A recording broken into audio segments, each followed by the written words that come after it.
The death in March 2026 of Pulitzer winner Tracy Kidder, a reporter that the Associated Press credits with turning everything from computer engineering to life in a nursing home into unexpected bestsellers, sent me diving back into the archives for the time in 1993 that I was fortunate enough to sit down with Kidder to talk about his then new book, Old Friends, documenting his years spent visiting and observing the proceedings at a nursing home in western Massachusetts. To hear him now is to celebrate journalism at its best. Good morning, I'm Charlie Meyerson. On this edition of Point of View, we should just start calling this the Pulitzer Prize Hour. Last week we had Dave Barry, and this week it's Pulitzer Prize winner Tracy Kidder. Mr. Kidder won the Pulitzer in 1982 and the National Book Award in the same year for his book, The Soul of a New Machine, documenting life in the high-pressure computer industry at the time. His other bestsellers have included House, a riveting, no pun intended, I don't know, account of the trials and tribulations of a couple overseeing construction of a new home, and Among School Children, based on his experiences in a fifth grade classroom as an adult, not as a fifth grader at the time. His new book is Old Friends, one portrait of old age in America, as many people experience it. He spent a year at a nursing home in Massachusetts, documenting the events and emotions that unfolded there. Welcome to Point of View. Nice to be here, Charlie. Did you literally spend a full year? Was it every day, or what percentage of the year were you actually at that nursing home? I actually spent more than a year there. I started in the fall of 1990 and ended on Thanksgiving. My primary research on Thanksgiving dinner in 1991. I missed probably a total of 3 weeks out of that year, but I was there a lot. I mean, I was there during the days and the evenings, sometimes all night. After that, I started to write, but I continued to go back there about 3 days a week. For parts of 3 days a week for another year, and then I just started going every day. I still go there every week. I still go there about once a week.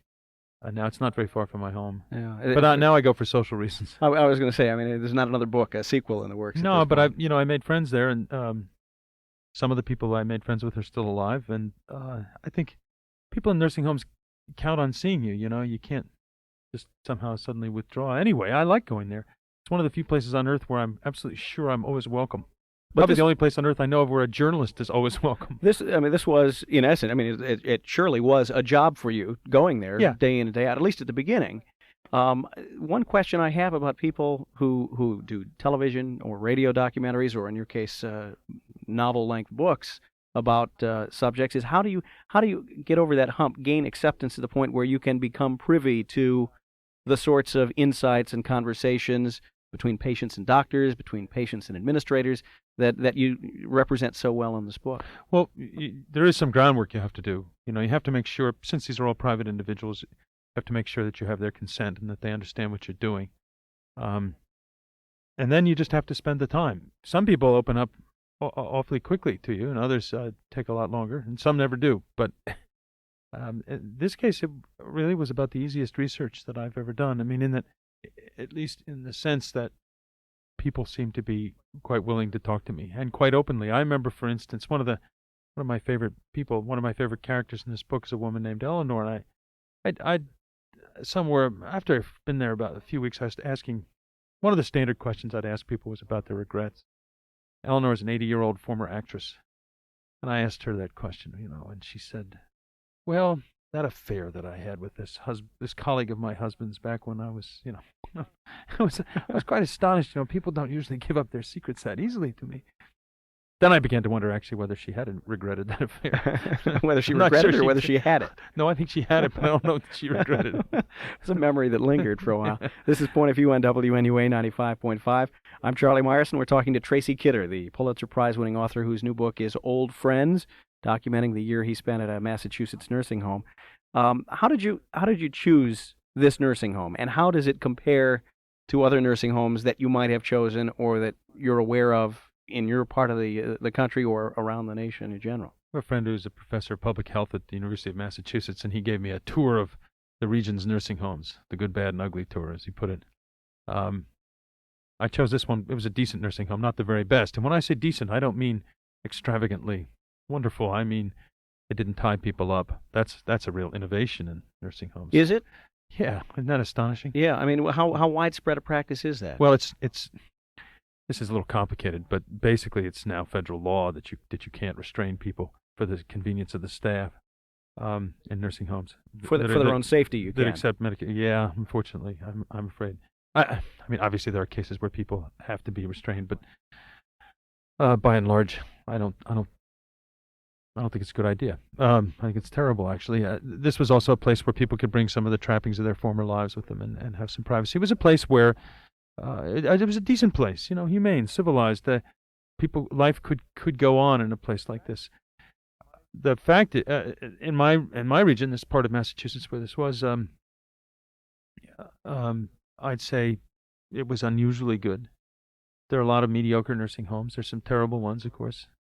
I think by and large, at least in Massachusetts, nursing homes are better than they used to be on the whole. There's a tremendous amount of regulation. What regulation seems to have done is made it harder for the really good nursing homes to be as good as they might be, but it has improved the really bad ones. There's some terrible ones around. I picked a decent one, by the way, because I didn't. There's so many exposés of nursing homes. I didn't see any point in writing another one. What I wanted to get at here was the life inside this place. I wanted to come at this subject from the point of view of some of the old themselves, some people who were old and ill and confined to an institution. I wanted to tell you what their lives were like. It was quite surprising to me, actually, that their lives were so lively. I thought when I went in, I'd never gone into a nursing home before, except once years ago as a reporter to interview someone, and I was afraid that I'd find this place dull. On the contrary, I didn't find it dull at all. I found it excruciating sometimes and beautiful sometimes very poignant, sometimes very funny. I think I want to make clear to the audience that the book we're talking about is not a documentary, not an expose or even a mechanical analysis so much of the way things work at nursing homes as it is, as you've said, an exploration of the personalities, the people, the lives that unfold, and it's compelling reading. It'll bring you to tears. It'll make you laugh. You'll get a pit in your stomach for the length of the book. I say this from experience. There were a couple of I should add probably that it's nonfiction. I didn't invent any characters. I didn't create composite characters, and I didn't invent any dialogue. But I did try to catch the reflection of human character on the page.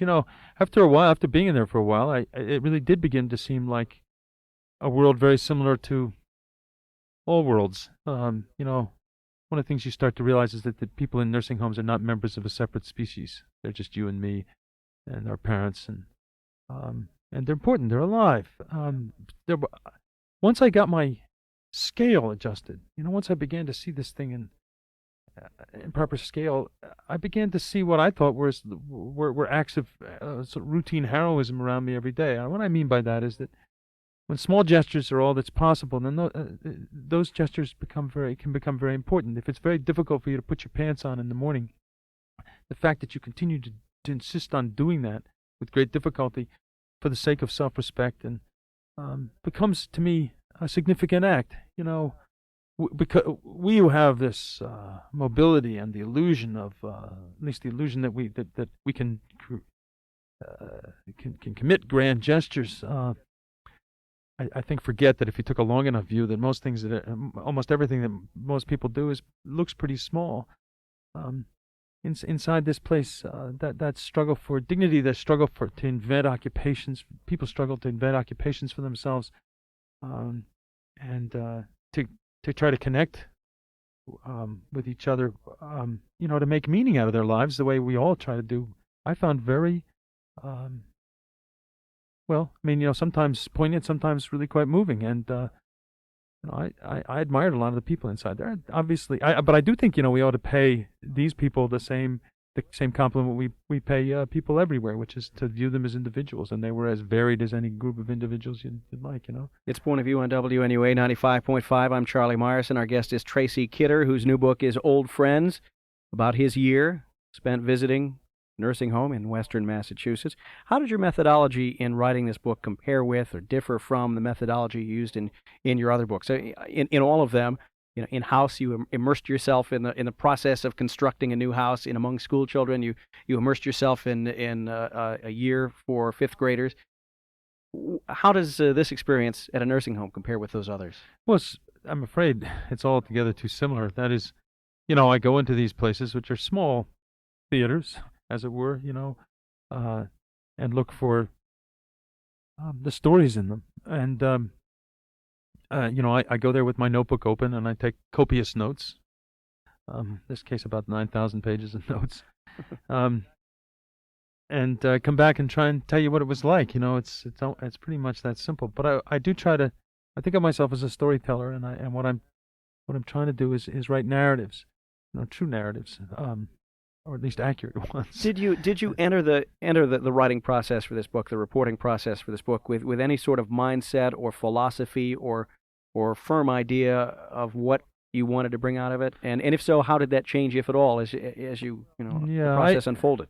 Well, as I said, I was a little reluctant, actually, a little nervous entering a nursing home, given everything that I had heard about them and the kinds of subconscious fears I think those places arouse. And most of those preconceptions vanished pretty quickly. I guess as in the last book, I thought I would go in and find a particular story and weave in it, within it, all this stuff about the socioeconomics and politics of aging in America. I found it impossible to do that. I did a great deal of reading on those subjects, but what all that reading convinced me of was that I didn't really need to do that kind of writing. What I wanted to do, these are tremendously important problems, some of the most important problems we face now. How we're going to pay for the medical care of the so-called elderly and so on. But I wanted just to put a human face on them, because if those problems have any importance at all, it's only because they're problems relating to people we ought to care about. I want to do more to bring out that process of putting a face on the people we're talking about, and I want you to share with the audience some of the most vivid experiences, good, bad, and otherwise, that you encountered at Linda Manor in Massachusetts. Well, I suppose the most excruciating thing was a story in there is about a man who, at the felt very healthy and vigorous at the age of 79, and then suddenly had a catastrophic heart attack and ended up in this nursing home, and didn't want to be here. No one really wants to be in a nursing home, but he really didn't want to be there, and he wanted to go home to die. And his wife was exhausted with caring for him at home, and she simply couldn't take him home. It was a terrible story. I really identify with that guy. It's actually, I think, a rather riveting story in the book. But then there was the old actress Eleanor, who kept herself invigorated by starting fights and putting on plays. She put on these wonderful plays in the nursing home. They were really quite hilarious. There were a whole bunch of people there, but I suppose the most important people to me there were these two guys, Lou and Joe.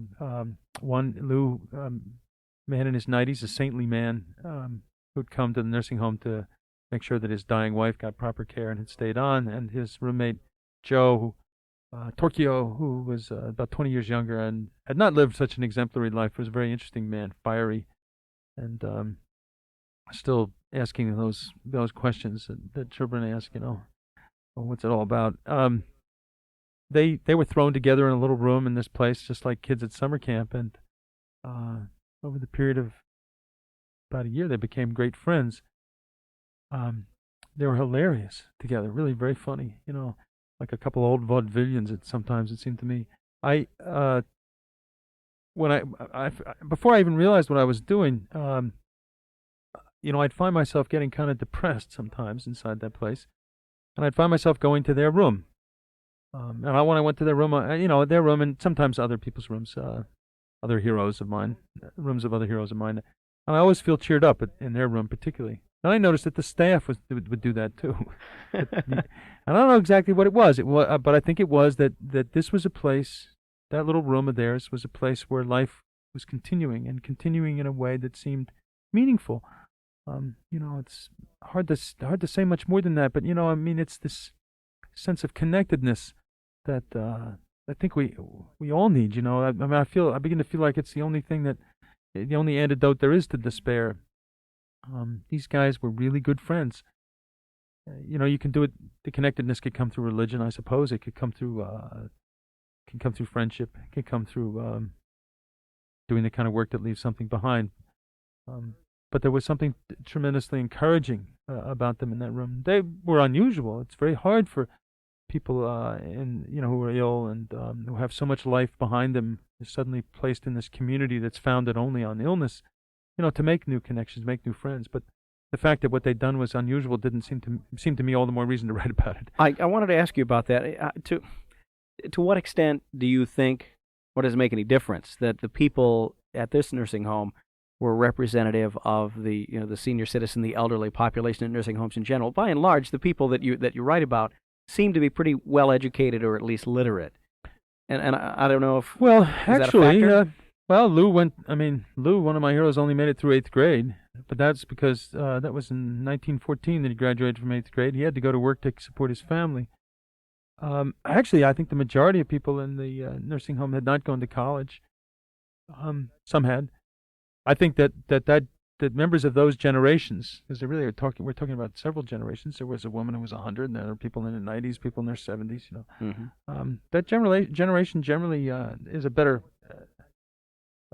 more adept with language than my generation. Whether anyway, they went to college or yeah, high they didn't school grow or up not. with TV. That's the real reason. I mean, I think they grew up with homemade entertainment. Homemade music and conversation and storytelling. By the way, they're also, by and large, I mean, there were exceptions, of course. But they, by and large, they don't whine the way the baby boom generation whines. And oh man, just wait till the baby boom generation hits the nursing homes. I mean, these people were very tough, and I think they took it as a point of pride, both the men and the women. I should say the women and the men, and many of them. It was a kind of stoicism, a resolve not to complain, not to inflict your own problems on people around you through complaint, as both, I think, as an act of politeness and an act of self-respect. I know that attitude has its limitations, but I came to admire it quite a bit. This is Point of View on WNUA 95.5. I'm Charlie Myerson talking to Tracy Kidder, the Pulitzer Prize-winning author whose new book is Old Friends, documenting his time at a Massachusetts nursing home, the better part of more than a year, I guess we could say. You're talking about baby boomers. What do you...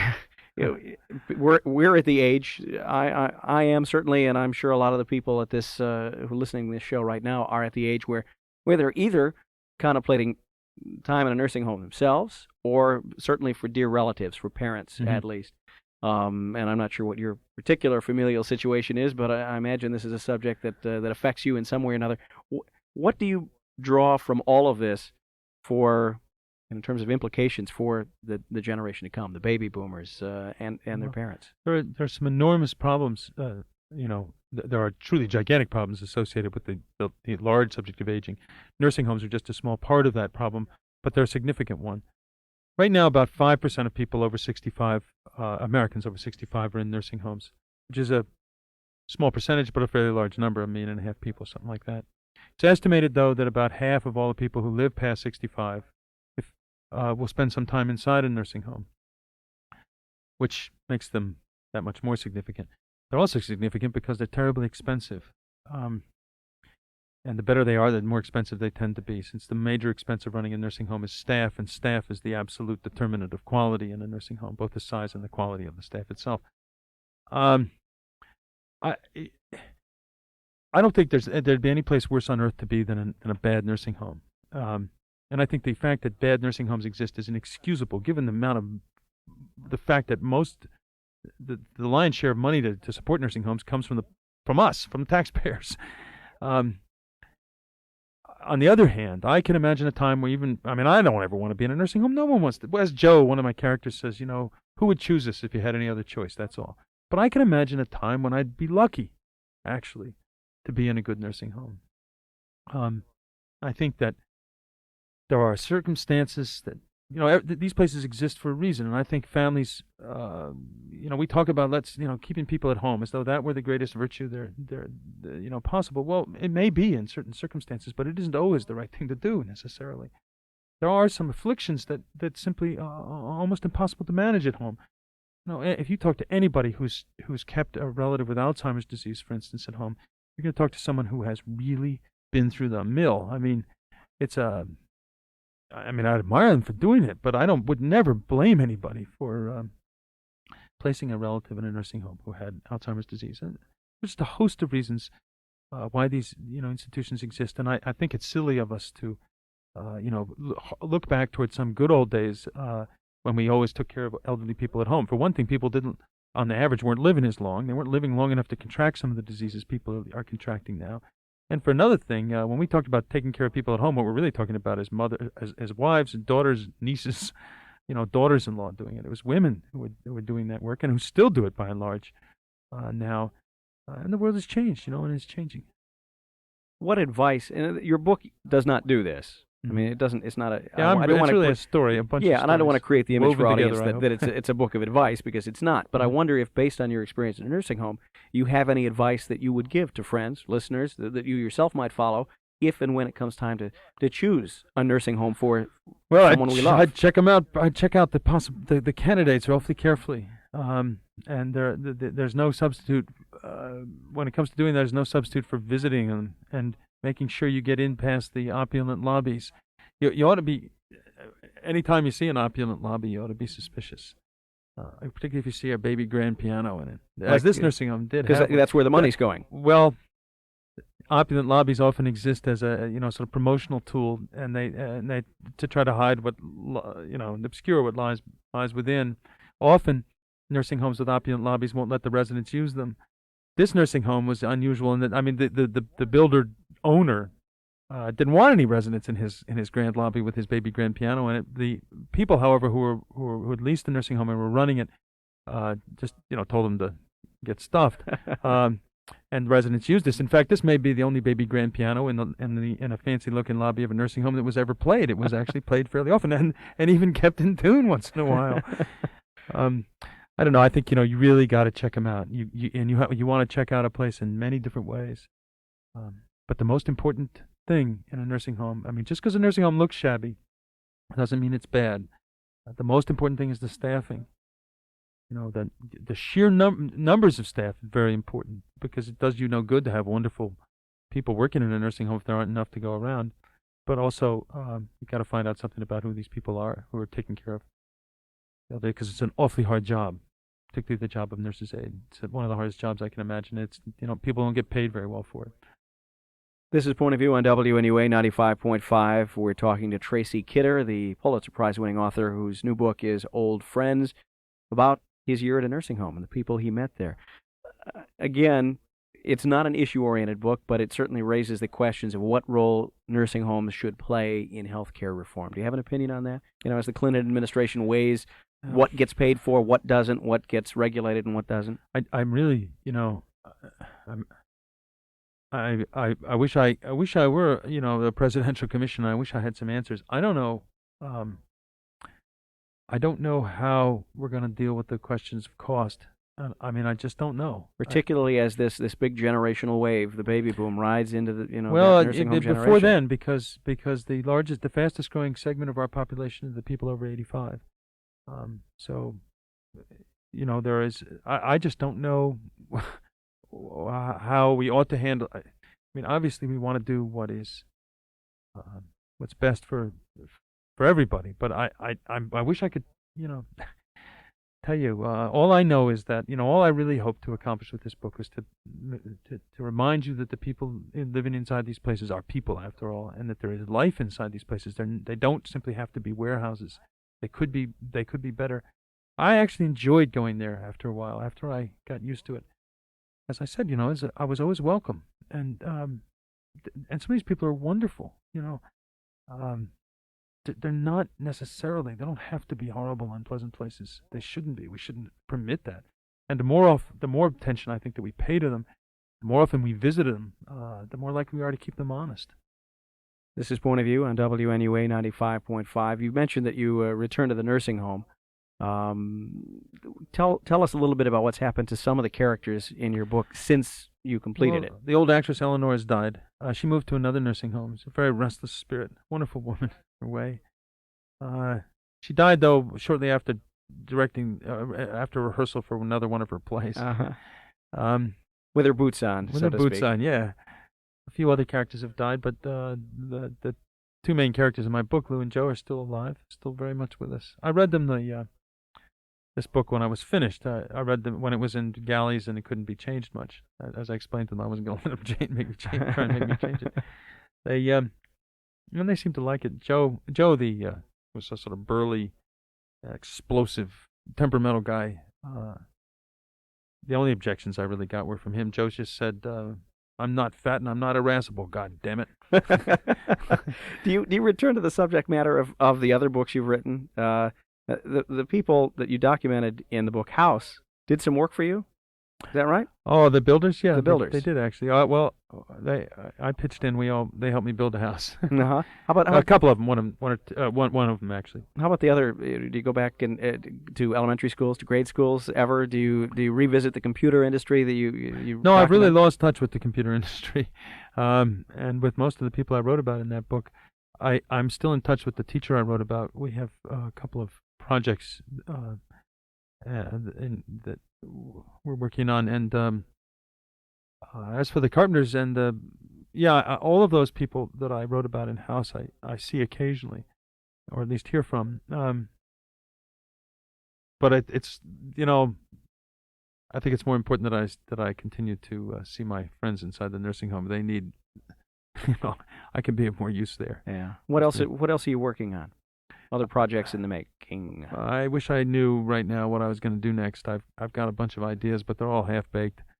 I need to finish this promotional business, and then I gotta sit down, go find a quiet corner to sit in and think about what to do next. Well, I'd like to do something different. I mean, something for me, quite markedly different, like maybe fiction, maybe biography, maybe history, maybe a memoir. I don't know. Well, when you do that, I hope you'll come back and talk to us about it. I will. Our guest on Point of View has been Pulitzer Prize-winning author Tracy Kidder. His new book is Old Friends. It's a moving account of the people he met during a year at a nursing home. This is great reading, folks. I speak from experience. $22.95 from Houghton Mifflin. I'm Charlie Meyerson. Thanks for listening.